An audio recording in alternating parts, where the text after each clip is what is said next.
अस्सलामुअलैकुम। मैं हूं इफ्तिखार अहमद, चार्टर्ड अकाउंटेंट। आज जो टॉपिक आपके सामने लेकर आए हैं बड़ा ही इंटरेस्टिंग और टॉक ऑफ द टाउन है। इन दिनों पाकिस्तान के मीडिया के ऊपर, नेशनल मीडिया, सोशल मीडिया, हर जगह के ऊपर एक नई बहस छिड़ रही है कि क्या पाकिस्तान के अंदर नए सूबों की जरूरत है या नहीं।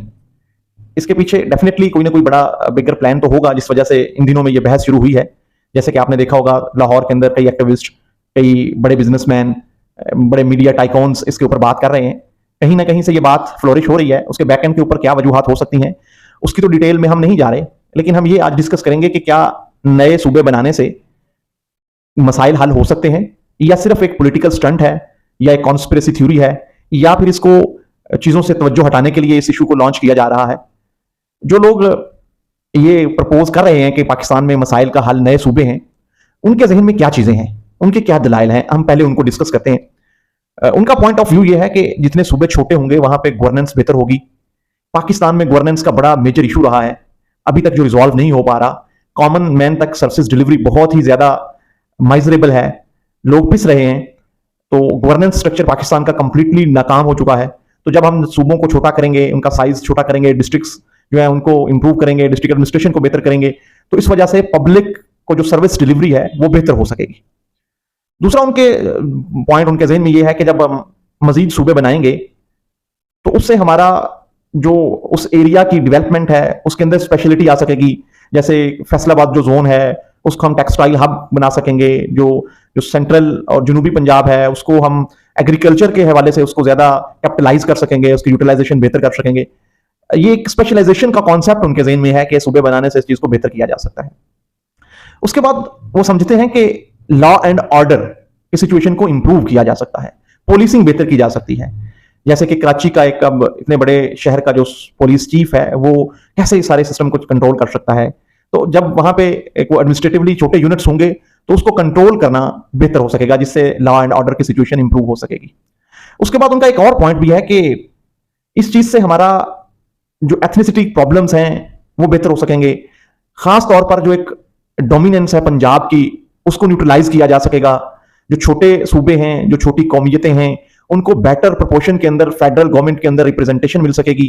तो जिससे ओवरऑल हमारी कॉम्पेटिटिवनेस, हमारी एक हायरार्की और एक कंपैरेबिलिटी एक बेहतर हो सकेगी।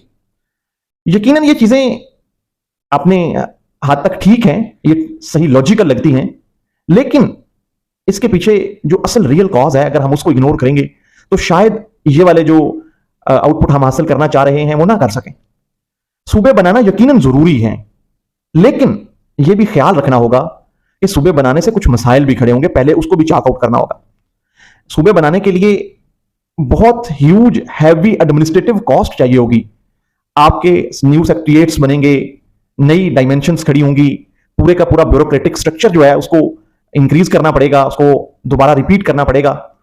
तो क्या हम इस पोजीशन में हैं कि इतनी हैवी कॉस्ट और हैवी बर्डन्स को बर्दाश्त कर सकें? दूसरा यह भी ख्याल करना होगा कि कहीं ऐसा तो नहीं है कि हम इसको पॉलिटिकली स्टंट के तौर पर कुछ चीजों को मैनेज करने के लिए कर रहे हैं, लेकिन जो रियल इशू है उसको हम एड्रेस ही नहीं कर रहे। वही गलती, वही अगर यही ब्यूरोक्रेटिक स्ट्रक्चर वहां पे जाके रिपीट करेंगे तो सेम ही आउटपुट होगी। सेम गलती दोहराने से रिजल्ट तो तब्दील नहीं हो सकते। तो उसके जो बैक के ऊपर जो इश्यूज हैं, हमारा एक ब्यूरोक्रेसी का जो एक स्ट्रक्चर है, उसके अंदर रिफॉर्म्स के बगैर अगर हम उसको रेप्लिका करते हैं तो रिजल्ट भी रेप्लिका ही होंगे। तो इस वजह से इस चीज को बड़े गौर खौफ से देखने वाली बात है। उसके बाद इसमें एक और बड़ा इशू आ रहा है। अगर हम इसको एथनिक बेसिस के ऊपर हम अपने यूनिट्स इंक्रीज करते हैं, प्रोविंसेस को बढ़ाते हैं, तो ये तो टेक्निकली हम फ्यूचर के अंदर जो सेपरेटिस्ट हैं उनको, उनके पास एक उनको मौका दे रहे हैं कि वो कल को अपनी डिमांड्स को प्रोटेस्ट के थ्रू, एक डिसॉर्शन के थ्रू, वो तो एक अपनी नए सूबों की तरफ जा सकते हैं, खुद मुख्तारी की तरफ जा सकते हैं, नए इश्यूज क्रिएट हो सकते हैं। इस वजह से मेरे नजदीक जो एथनिक बेसिस के ऊपर सूबों का बढ़ना ये लॉन्ग टर्म में इतना बेनिफिशियल नहीं होगा। उसके लिए ज्यादा बेहतर ये है कि उसको अगर करना भी पड़े तो एडमिनिस्ट्रेटिव ग्राउंड्स के ऊपर, प्योर एडमिनिस्ट्रेटिव ग्राउंड्स के ऊपर किया जाए। जैसे हमारे सामने कई मिसालें हैं, इंडिया ने एडमिनिस्ट्रेटिव बेसिस के ऊपर किया है सूबों को और अच्छे रिजल्ट लिए हैं। लेकिन दूसरी तरफ नाइजीरिया ने भी अपने सूबे बढ़ाए हैं, लेकिन रिजल्ट पहले से बुरे हुए हैं। तो ये सारी चीजों को मद्देनजर रखना होगा। तो मेरे ख्याल के मुताबिक सूबे बनाने से पहले और कई चीजें हैं जिसको रिजॉल्व करना होगा। जब तक हमारा इकोनॉमिक रिवाइवल नहीं होगा, जब तक हमारा एक मुआशी ढांचा इस काबिल नहीं होगा कि वो इतने बड़े बर्डन्स को, डेट बर्डन्स को बियर कर सके, उस वक्त तक नए सूबे बनाने का कोई फायदा नहीं होगा। तो पहले हमें अपनी जो इकोनॉमिक ग्रोथ है उसके ऊपर फोकस करना होगा, उन मसाइल को हल करके जब हमारा एक फाइनेंशियल हब हमें इजाजत दे तब जाकर हमें अगला स्टेप लेना होगा। अदरवाइज ये भी मुमकिन है कि हम ये कई इश्यूज की वजह से हम ये स्टेप पहले ले लें, लेकिन हमारी इकोनॉमिक ग्रोथ उस तरह से हो ना जिसको टैकल ना कर पाए, तो हमारे लिए मसाइल और बढ़ जाएंगे। तो कंक्लूजन इस सारी सिचुएशन का यही है कि हमें नए सूबे बनाने तो चाहिए, लेकिन प्योर एडमिनिस्ट्रेटिव बेसिस पे बनाने चाहिए। लेकिन उन सूबे बनाने से पहले हमें कुछ बेसिक मेजर्स लेने चाहिए। पहले हमें अपनी इकोनॉमिक स्टेबिलिटी के ऊपर फोकस करना चाहिए, हमें अपनी एक मुआशी तरक्की के ऊपर फोकस करना चाहिए, ताकि हम हमारे पास एक इतने बजट्स हों, हमारे